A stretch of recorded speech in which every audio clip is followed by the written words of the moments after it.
primer periodo de la filosofía, el periodo cosmológico. Voy a empezar a hablarte de los primeros filósofos, los presocráticos, los cosmológicos, también se les llama. Ya, la próxima clase ya empezamos con Platón, con Aristóteles, con Sócrates. Listo, muchachos. Entonces, a ver, vamos a continuar con esta primera parte de la historia de la filosofía. ¿Ya? Entonces, jóvenes, los estudiosos de la historia de la filosofía, la mayoría, concuerda que la filosofía empezó en Grecia y concuerda que las primeras reflexiones de la filosofía fueron estas que estamos aquí ahorita a punto de abordar, ¿ya? Entonces, ¿qué buscaban los primeros filósofos? El principio de todas las cosas, de dónde viene todo. Y entonces, eso va a ser el llamado arché. Copien aquí, ¿qué significa el arché? El principio de todas las cosas o el principio de la naturaleza. Es lo mismo, ponle ahí, ¿no? El principio de todas las cosas. Ahora, los filósofos, jóvenes, se van a dividir en dos grupos. Los monistas, un grupo, y los pluralistas. Yo elaboro un tercer grupo que están aquí intermedio. Ya te voy a explicar por qué. Los monistas, joven, decían que el principio era uno nada más. Una materia que cambiaba produciendo todas las cosas. Por eso para los monistas solo existe un principio. Y ese principio es material y cambiante. Ponle aquí un principio material y cambiante. Jóvenes, y es ahí donde los tres filósofos van a plantear un principio. Por ejemplo, Tales va a plantear que el principio de todas las cosas es el agua, ¿no? Anaximandro va a decir el apeiron. Y por último, jóvenes, Anaxímenes va a decir el aire. El aire. Muchachos, tenemos ahí una primera parte. Después, el apeiron es lo indeterminado. Lo indeterminado. Y vamos a explicar cada uno de ellos, ¿no? Jóvenes, el agua y el aire, ambos son condiciones ¿para qué?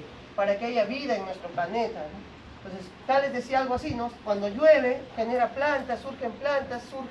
Entonces, el agua es productora de vida. Anaxímenes también decía algo parecido, decía, ¿no? El aire que los humanos respiramos nos da vida. Así, el aire es el principio de vida de todas las cosas. Entonces, joven, el aire y el agua lo entienden ambos como principios de vida, como principios vitales. Ponle ahí, principio de vida.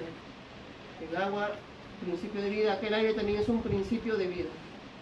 Jóvenes, ahora, en Tales aparece el concepto hilozoísmo, ¿no? Algunos estudiosos interpretan que su filosofía es un hilozoísmo. ¿Por qué? Dice, porque en Tales la materia tiene vida, jóvenes. Hilozoísmo lo vamos a poner aquí, materia viva. ¿Qué es la vida, joven? La capacidad para moverse uno mismo, el automovimiento. Entonces, ponle aquí automovimiento. Entonces, ahí tenemos, joven, la primera idea de Tales, ¿no? Tales es el primer filósofo, postuló que el agua era el principio de todas las cosas y que esta agua era una materia viva que tenía movimiento y que se transformaba en todas las cosas. Joven, para Anaximandro el principio va a ser el apeiron. Lo indeterminado le he puesto ahí, pero cuando lo traducimos, joven, o cuando lo analizamos, la palabra aperas, la palabra apeiron viene de ahí, viene de la palabra límites. Y a límites, joven, significa sin límites. El apeiron es lo que no tiene límites, lo que no tiene forma, lo que por lo tanto es indeterminado o indefinido. Pero ¿qué es lo que dice Anaximandro, joven? Todas las cosas que existen salen de lo indefinido y vuelven a lo indefinido. O sea, todo sale y vuelve al apeiron, joven. Todo sale y vuelve al apeiron. Joven, y cuando le preguntan a Anaximandro por qué esto es así, él responde, es un acto de justicia, nada más. Porque todo lo que nace tiene que morir, jóvenes. ¿Ya? Por último, jóvenes, él dice el aire es el principio de vida, pero el aire pasa por dos procesos de cambio, joven. Ponle aquí, dos procesos de cambio. Joven, ¿y cuáles son esos dos procesos de cambio? Él explica, él dice, la rarefacción es el primero. La rarefacción hace que el aire se caliente produciendo el fuego, pensaba él, ¿no? Y el otro proceso es la condensación. Él decía, jóvenes, la condensación hace que el aire se enfríe, por lo tanto surge el agua. Listo, muchachos, hemos terminado con los monistas, ¿ya? Hay que ir avanzando con los otros. Pitágoras, para él, ¿cuál va a ser el archeo o principio de todas las cosas? El número, joven. Pero el número para Pitágoras no es principio de vida como en Tales, sino que el número es un principio ordenador, joven. Ponle aquí principio ordenador. ¿No? Un principio ordenador. Joven, ¿qué le da el número a la realidad? El número le da orden, joven, le da armonía, le da medida a la realidad, joven, le da casi todo a la realidad. Jóvenes, por eso Pitágoras va a decir que el saber más importante del ser humano es la matemática. ¿Por qué? Porque la matemática, joven, conocerla te permite conocer la naturaleza. Si tú conoces matemática, ahí conoces el lenguaje de la naturaleza, porque la naturaleza ha creado sus cosas, sus fenómenos a partir de las matemáticas. No pone ahí, joven, Heráclito va a decir que todo fluye, todo está cambiando, joven, ¿no? Tú mismo ahorita estás cambiando, estás dejando de ser tú, convirtiéndote en otra persona. Joven, ¿por qué? Porque todo está pasando, todo está acabándose. Nuestra clase está realizándose, pero también se está acabando. Todo cambia, todo deja de ser como es, joven, todo fluye. ¿Por qué dice todo fluye? Por la lucha y unidad de los contrarios. Ponle aquí, ¿no? Por la lucha, todo fluye por lucha y unidad de contrarios. Lucha y unidad de contrarios. Jóvenes, cuando te preguntan el principio para Heráclito, tú respondes el fuego, ¿sí? Pero jóvenes, el fuego es un principio de cambio, es un símbolo del cambio nada más. El fuego es un símbolo del cambio. Cuando le pregunten a Heráclito de dónde viene el mundo, Heráclito va a decir que el mundo proviene de una inteligencia superior, jóvenes. Él dice, la realidad está hecha de un principio superior, el logos. Y lo que decía Heráclito, joven, es que este logos, esta razón es la que ordena el cambio, hace que el cambio se produzca. Por último, muchachos, Parménides. Tú sabes que el concepto de Parménides es el concepto del ser. A ver, vamos a explicar aquí este concepto del ser, este verbo. ¿Para qué sirve? ¿Cómo lo usamos?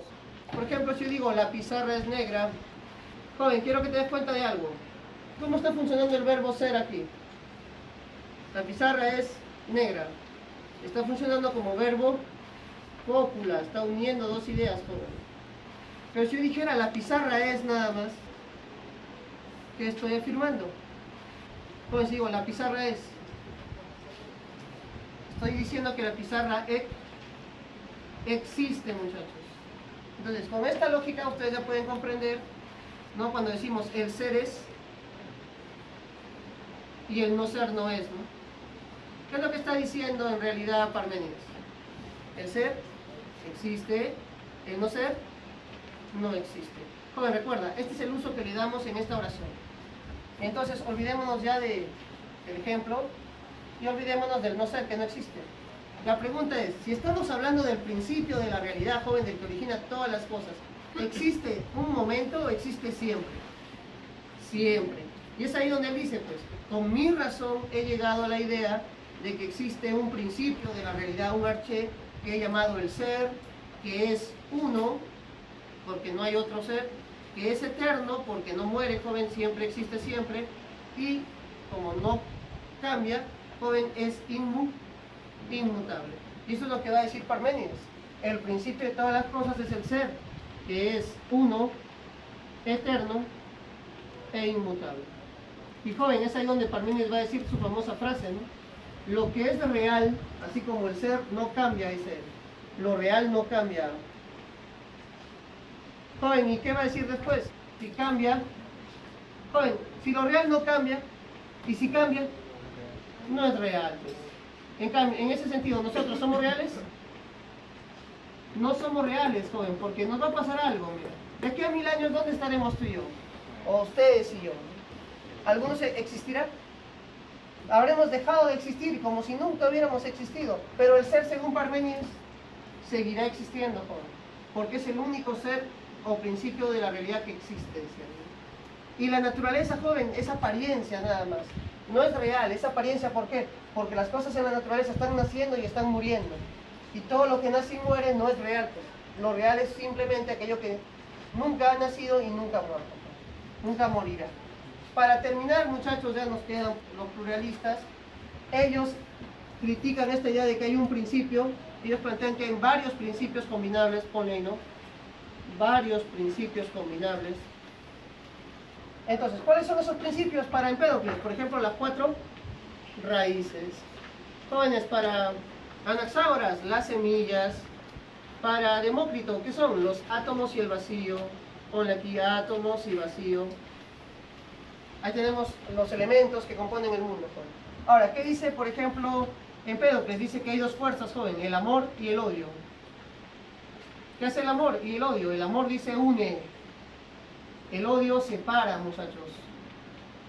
Y entonces, ¿qué va a pasar aquí, jóvenes? Amor y odio.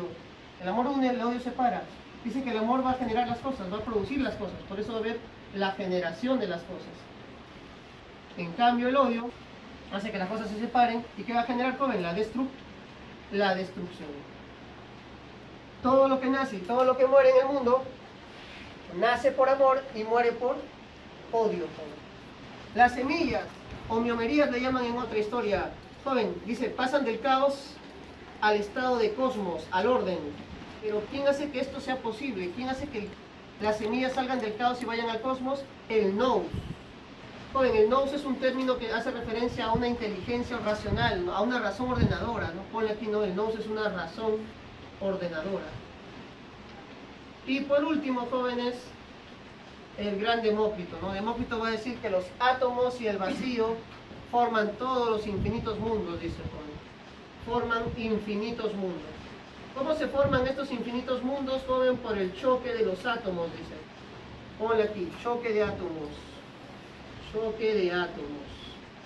Y él dice, joven, que esto no es dirigido por ningún dios, sino que estamos guiados por una ciega necesidad. Muchachos, para que conecten estas ideas con la ciencia, para poder darle una relación siquiera, porque así como está, joven, pareciera que no tiene importancia, voy a explicarte esto. ¿Por qué te enseñamos esto? O alguien diría, profe, porque viene en examen. No tanto, sino porque tienes que comprender de que para intentar explicarnos el mundo, ¿cómo empieza la ciencia a hacerlo? Por ensayo y error. Tales dijo una barbaridad, el agua no es el principio de las cosas. Pero, joven, su error sirvió para que sea corregido luego por otro autor, luego por otro autor, ese error también fue corregido. Y así, joven, todos estos se han estado equivocando. Pero de sus errores, poco a poco fue saliendo la verdad. Te cuento cómo, ¿ya? Las 4 raíces fueron elegidas por Aristóteles como la idea verdadera, joven. O sea que cuando Aristóteles estudió a estos filósofos, dijo, ¿quién tiene la razón? El filósofo que está en lo cierto es Empédocles, pensaba él. ¿El mundo de qué está compuesto, decía Aristóteles? Al igual que Empédocles, de 4 raíces. ¿Sabes lo que hizo Aristóteles? Inventó un quinto elemento, joven. El éter, decía él. ¿Ya qué pasó? Durante toda la Edad Media se aceptó esta idea como verdadera, joven. O sea que durante toda la Edad Media, ¿cuántos elementos existían? 4 y 5 con el éter. O sea, imagínense, joven, una tabla periódica de 5 elementos nada más. Con esa tabla periódica de 5 elementos se estudiaba todo. ¿Pero qué pasó luego? Luego vino el Renacimiento, joven. No, apareció la famosa alquimia. La alquimia prometía, joven, la inmortalidad y la creación de oro, ¿no? Todo esto siempre y cuando encontráramos la piedra filosofal, ¿no? Y a partir de ahí, joven, también la gente comenzó a criticar esto, ¿no? ¿Qué pasó luego, jóvenes? Luego vino, pues, Boyle, Robert Boyle, se llama este señor. Él va a escribir un libro contra Aristóteles y contra la alquimia, jóvenes. Pero ¿qué pasa? Él todavía no hace experimentos, jóvenes. Él hace una buena crítica teórica, pero sus experimentos todavía no estaban a la altura. ¿Cuándo va a surgir la química y cuándo se va a acabar con esta teoría de los 4 elementos? Joven, va a surgir recién cuando van a hacer Lavoisier. ¿Quién es Lavoisier, jóvenes? Es un químico, ¿no? Del siglo XVIII, justo un francés, en plena Revolución Francesa, joven. Murió en la Revolución Francesa, lo guillotinaron. ¿Pero qué hizo él? Él fue, junto con otros también, él, por ejemplo, descompuso el agua, jóvenes, en sus 2 elementos, en el hidrógeno y oxígeno. Al hacer esto, ¿qué pasó, jóvenes? Demostró que el agua era un compuesto, no era un principio. Luego, ¿qué hizo? El fuego. Joven, el fuego había una teoría, la teoría del flogisto. ¿Qué hizo Lavoisier? Destruyó la teoría del flogisto y explicó que el fuego es producto de la combustión. Jóvenes, además, agregó que esa combustión se produce con el oxígeno. A partir de ahí, muchachos, se acabó la teoría y los 4 raíces. Entonces, y empezó lo que se conoce como el nombre de la química. Y empezó la tabla periódica que ahora conocemos. comenzó a utilizarse el concepto de átomo. O sea, Demócrito volvió. Y bueno, así pues, jóvenes, sucedió.